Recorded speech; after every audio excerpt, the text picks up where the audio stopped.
Hello বন্ধুরা, আমি আপনাদের ভ্রমণ সঙ্গী দেব। আশা করছি আপনারা সবাই ভালো আছেন।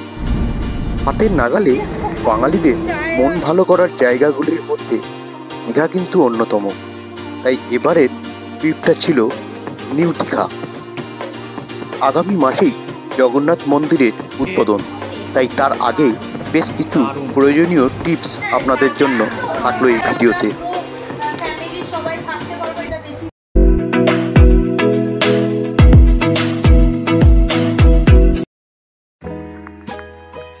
আমাদের এবারের দীঘার ট্রিপ ছিল একদমই হঠাৎ, কোনো প্ল্যান প্রোগ্রাম ছিল না।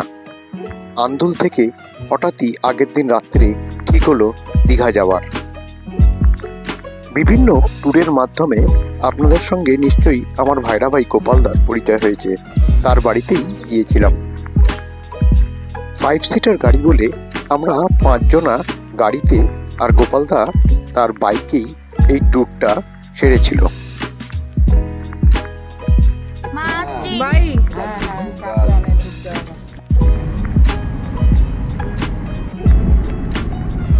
জার্নিটা শুরু করেছিলাম ভোর 4:40 নাগাদ।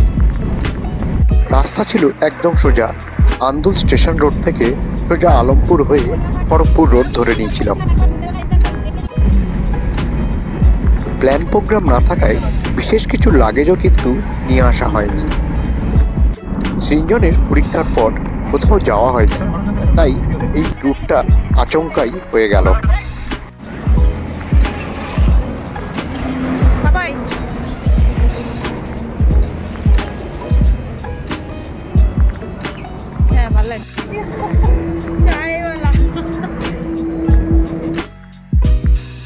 দেখতে দেখতেই কোলাঘাট পৌঁছে গেলাম, আর কোলাঘাট ঢোকার পূর্বে আমরা আমাদের সেই চেনা পরিচিত ঝরু ঘোষের চায়ের দোকান থেকে চা নিয়ে নিলাম। গোপালদাও খুব একটা পিছিয়ে ছিল না, প্রায় আমাদের গাড়ির পেছনে পেছনেই আসছিল।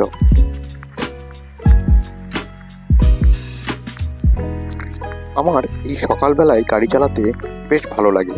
প্রথমত জ্যাম থাকে না রাস্তায় একদম, আর ওয়েদারটাও খুব সুন্দর থাকে।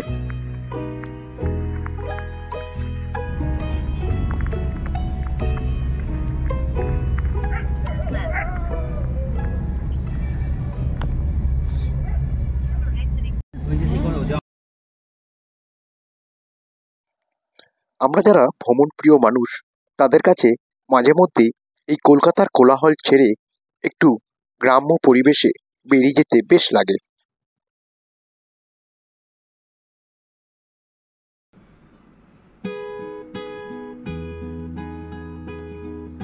রাস্তার কন্ডিশন যদি বলেন, রাস্তা কিন্তু বেশ ভালো। নন্দকুমার পর্যন্ত রাস্তা তো বেশ চওড়া, তবে নন্দকুমারের পর থেকে রাস্তা কিছুটা ন্যারো হয়ে গেছে এবং মাঝে মধ্যেই কিছু বাজারের যানজট থাকছে।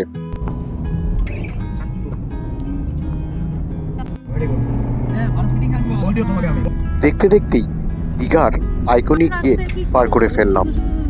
আমাদের সময় লাগলো দীঘা আসতে মাত্র 3.5 ঘন্টা।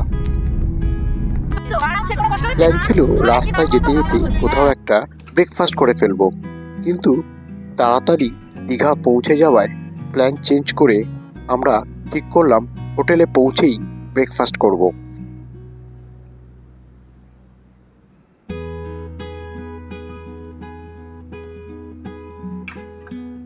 এবারের হোটেল বুক করেছিলাম হোটেল সি বার্ড 2।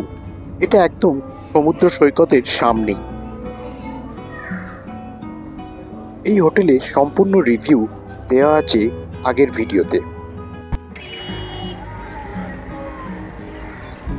এই হোটেলটার সবথেকে বড় পাওনা ছিল সামনে ব্যালকনি থেকে সমুদ্রকে দু চোখ ভরে দেখার।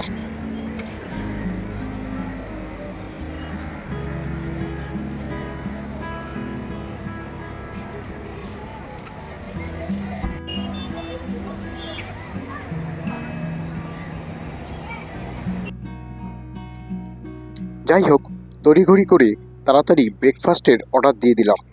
পেটের ভেতর ছুঁচো ডাকছিল যেন। পাপাই গোপালদা কড়া চায়ের পাক মারছে। চা বলছে ভালো খেতে।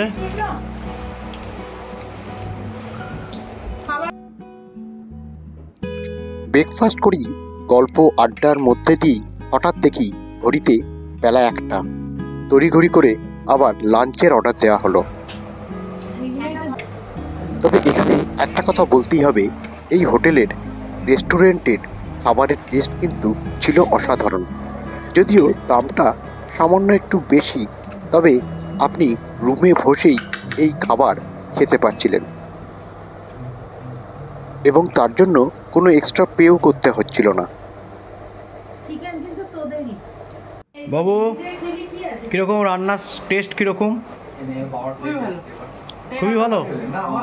সি বার্ড, আমরা আজকে দীঘায় সি বার্ড 2-তে আছি, একদম সমুদ্রের ধারে, এবং তাদেরই রেস্টুরেন্ট থেকে খাবার অর্ডার দিয়েছি, কেননা আজকার এই দুপুর রোদে আর কোথাও বাইরে যাইনি। তো অনেক কিছু আইটেমই অর্ডার করা হয়েছিল, এখনও পর্যন্ত চলছে। দারুণ টেস্ট।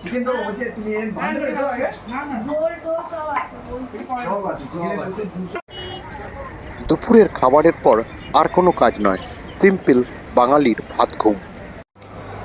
চা চলে এসছে, বাবা মশা চলে এসছে।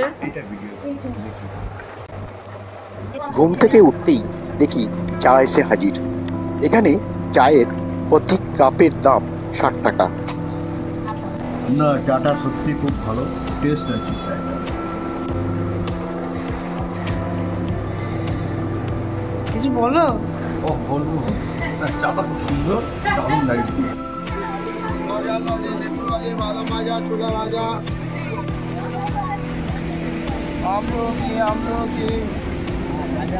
এরপরই বেরিয়ে পড়লাম নিউ দীঘার জমজমাট সন্ধ্যের বাজার পরিদর্শনে। তার সঙ্গে সমুদ্রের ধারে বসে টুকটাক খাবার চলতেই থাকলো। এই সারাদিনে কর্মজীবনের ব্যস্ততা থেকে অনেক দূরে সমুদ্রের ধারে বসে নীরবতার মাঝে নিজেকে যেন নতুন করে পাওয়া যায়।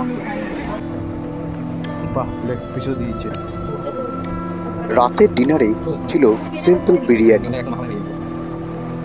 টেস্ট একটু অন্যরকম হলেও বেশ ভালোই লাগছিল খেতে।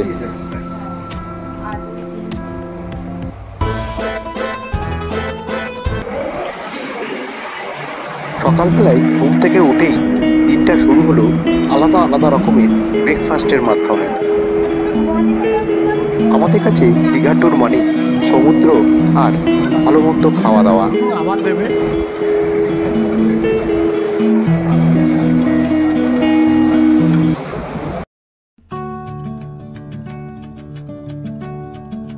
এরপর আমরা চলে আসি নবনির্মিত জগন্নাথ দেবের মন্দিরের কাছে। জায়গাটা খুব সুন্দর করে সুসজ্জিত করা হয়েছে। এই মন্দিরটি এপ্রিল মাসের 29-30 তারিখ করে উদ্বোধন করা হবে এবং আম জনতার জন্য খুলে দেওয়া হবে।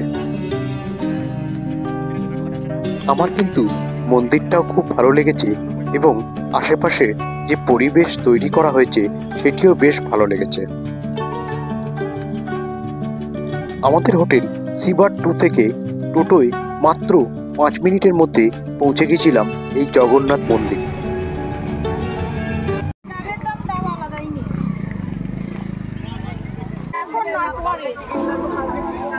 জগন্নাথ মন্দির দর্শন সেরে আমরা সোজা চলে এলাম সমুদ্রের তীরে। সূর্য কিন্তু মধ্য গগনে, তাই গরম কিন্তু বেশ লাগছিল। তবে এই সমস্ত গরম উপেক্ষা করতে জানে ভ্রমণপ্রিয় মানুষেরা, তাই তো দীঘার সমুদ্রে এত গরমেও এত ভিড়।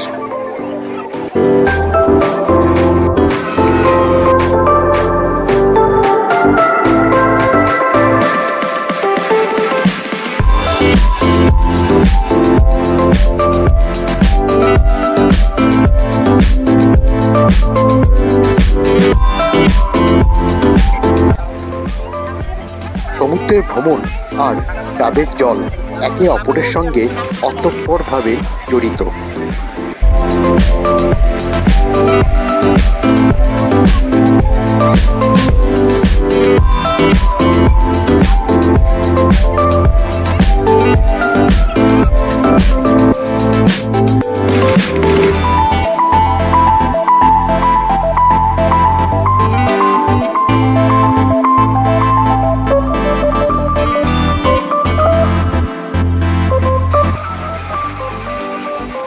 দুপুরের লাঞ্চ করে সোজা ঘুম। তারপরেই ঘুম থেকে উঠে সোজা চলে এলাম ওল্ড দীঘায়। আজকে দীঘায় দ্বিতীয় দিন। আজ এই দ্বিতীয় দিনে সন্ধেটা কাটাবো ওল্ড দীঘায়।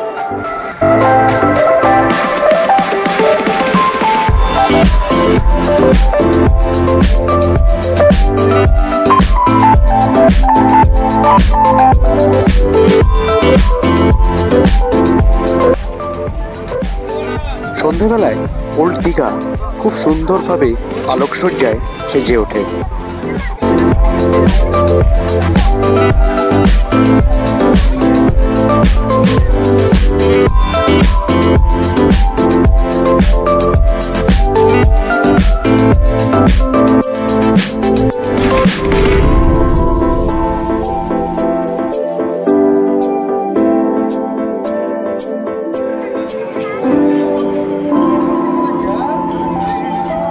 বন্ধুরা, ভালোবাসার যে বয়স হয় না, তাই ভিডিওটা দেখলেই বোঝা যাচ্ছে। আমাদের প্ল্যান ছিল ওল্ড দীঘাতে কোনো ভালো রেস্টুরেন্টে আজকে ডিনারটা সেরে ফেলা, কিন্তু ভালো রেস্টুরেন্টের খোঁজ সেভাবে পেলাম না। তাই আমরা নিউ দীঘায় ফিরে গেলাম। নিউ দীঘায় ভরপেট রিসোর্ট বলে একটি জায়গা আছে এবং সেই ভরপেট রিসোর্টে হাই খাই রেস্টুরেন্ট রয়েছে, যেখানকার নাকি খাবার খুবই সুস্বাদু। তাই আজকের ডিনারটা আমরা হাই খাই রেস্টুরেন্টেই সেরে ফেললাম। বন্ধুরা, ভিডিওটা এখানেই শেষ করলাম। পরে দেখা হচ্ছে আবার কোনো নতুন ভিডিওতে। ততক্ষণের জন্য টাটা। ভিডিওটি কেমন লাগলো আমাদের কমেন্টস করে জানাবেন।